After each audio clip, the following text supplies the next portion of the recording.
বাবা তোমার না কইছিলাম ভাইয়ারে সব সম্পত্তি লিখে দিও না তাও তুমি সব সম্পত্তি ভাইয়ার নামে দিয়ে দিছো। আজকে দেখছো আমগরে বাড়ি ছাড়া করছে। এন বই আসো কে? মারে নিজের সন্তানের সম্পদ দিছি, ছেলে যে এত মানুষ হবে আমি জানতাম না বা আমি কি অন্য পয়সা দিছি। আমার যে স্বপ্ন আছিল তোরে ভালো একটা ছেলের কাছে বিয়া দিব পা, এখন তোরে নিয়ে আমি কোথায় যাব কি করবো পা। তুমি তো আমার কথা চিন্তা করলা না, সব ভাইয়ার নামে লিখে দিলা। আমার আর তোরে যে বাইতে বাইর করবো এই সন্তানের জন্ম দিছে আমি জানতাম না পা। এখন আমি তোমার লইয়া কই যামু, কি করবো, কি খামু আমরা? পরিজনে আমার শরীরের সকল রক্ত বিক্রি করে হলেও তোর জন্য একটা ব্যবস্থা করব। আমি তো এখনো মরি নাই রে মা। কি গো বাবা তুমি?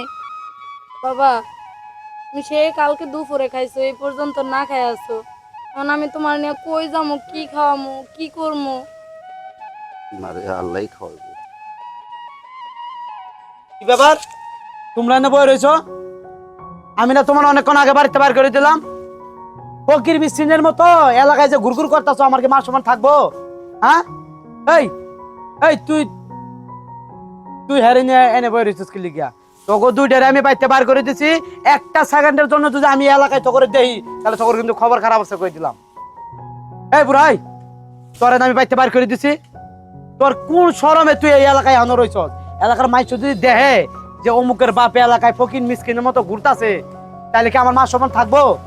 হ্যাঁ ভাইয়া তুমি এগুলা কি কইতাছো? তুমি আমগো দুইজন রে বাড়ি থেকে বাইর করে দিছো, জায়গা জমি অত সম্পদ সব তোমার নামে লেখা নিছো। তাহলে আমরা এখন কি করবো, কি খামো, কই যামো? তুমি এত কাপুরুষ কেন? তোর মান সম্মানের কথা ভাবি, তুই তোর জন্মদাতা পিতারে বাইতে বাইর করে দিত, আর তুই তোর মান সম্মান নিয়ে তুই বসে রয়েছিস।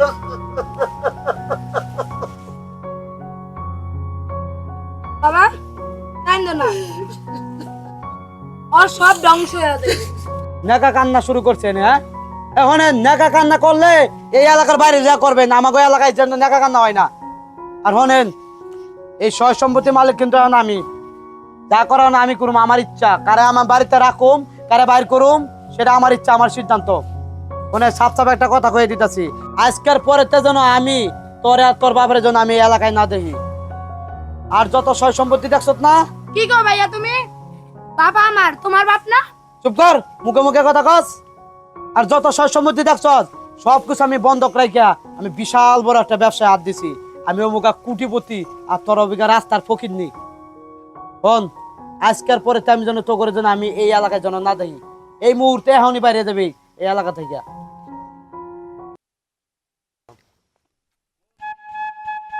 দেখছো তোমার পোলার কথা শুনছো? দেও পোলারে সব লেখা দাও, নিজেরও রেজিস্ট্রি কইরা দাও। দিছে না এখন রাস্তায় নামায়া প্লেট লয়া বউ, প্লেট লয়া। পোলা বস্ত বাবা, মাইয়া রে চিনে না।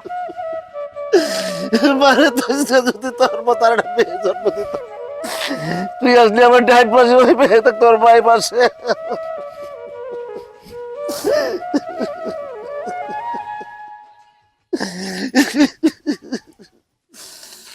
বৈধ সন্তানের জন্ম দিয়েছিলাম কুসুমপুত্র।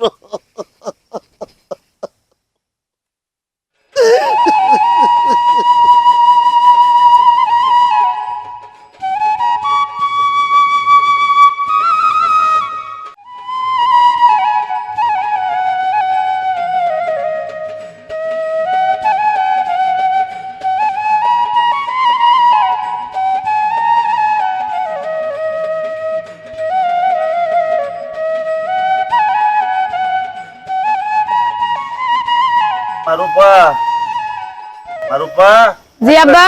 আছে মা, ডাক্তার কারান্ত হয়ে গেছে মা। তুমি আইছো? মা আইলাম, মা কালাম তো শরীরটা, মা রূপা পানিটা দেখাই। একটু পানি খাওয়ান গো, গলাটা শুকায় গেছে।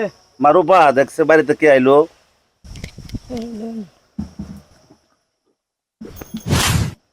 বাবা বাবা রূপা তুই কে গেছিস কি হয়েছে মা তোর?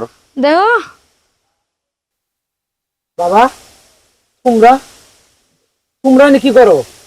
কি আপনি? আমি তো আপনার চিনতে পারলাম না। আর আপনি না কোটিপতি মানুষ, হঠাৎ এই গরিবের বাড়িতে কি মনে করিয়া?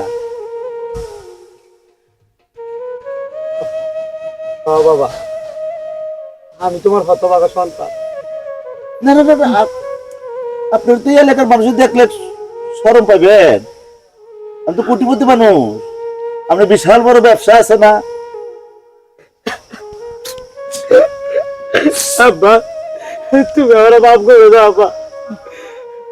আমি তো বাবার সাথে অনেক অন্যায় অত্যাচার করছি। আমি আমি তোমার সাথে অনেক খারাপ কিছু করছি। আল্লাহ আমার ক্ষমা করবো না। আমি তোমার বাড়িতে বার করে দিয়েছি, তুমি আমার মাফ করে দাও আব্বা। আমি আমি অনেক লোভী, লোভের কারণে আজকে আমার এই অবস্থা। বই তুই আমার মাফ করে দে বই। আমি আর বাকি জীবনে আর এসব করবো না আব্বা। আমার অনেক ভুল হয়ে না যায়। না না না না, আপনার তো কোটিপতি। ভাইয়া এই কথা কইবো না, কোন কথা কইবো? যখন নাম করে বাড়ির থেকে বাইর করে দিছো তখন তো একবার ভাবো নাই যে আমার এই বৃদ্ধ বাবা এই যৌবতী বোন কই যাইবো, কি খাইবো, কেমনে চলবো, তখন তো এটা ভাবো নাই। বই আমার এগুলা খেয়ে লজ্জা দিস না। কেন তোমার কই গেছে কোটি কোটি টাকার সম্পদ, কোটি কোটি টাকার ব্যবসা, কোটি কোটি টাকা? বাড়ি লিখে দিলাম, ঘর লিখে দিলাম, গাড়ি লিখে দিলাম, কই তোমার ব্যবসা? তুমি তো কোটিপতি মানুষ। আব্বা এখন আপনি আমার পায়ে ধরলে এই এলাকার লোকে দেখলে মান সম্মান দেবো। আব্বা আসলেই ঘটনা হয়েছে কি, আমি নিজে খুব অহংকারী ভাবতাম, এত ধন সম্পদ টাকা পয়সার মালিক ভাবছিলাম। কিন্তু এই টাকা পয়সা আমি আমি আমার বন্ধুরে দিছিলাম, ভাবছিলাম যে বড় একটা ব্যবসা হাত দেবো। কিন্তু ওই টাকা পয়সা মায়েরা বিদেশে চলে গেছে।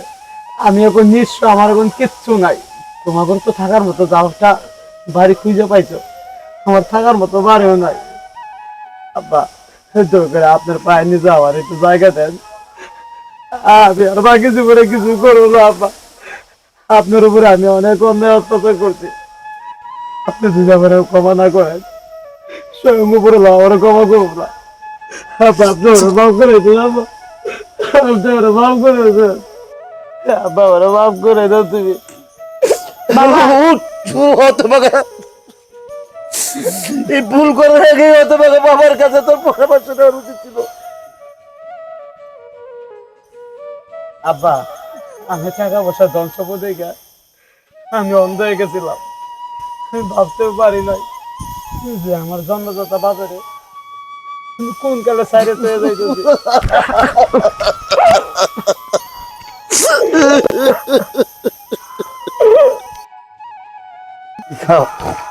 মারো পয়সা ঘরলো। ঘরে চলো।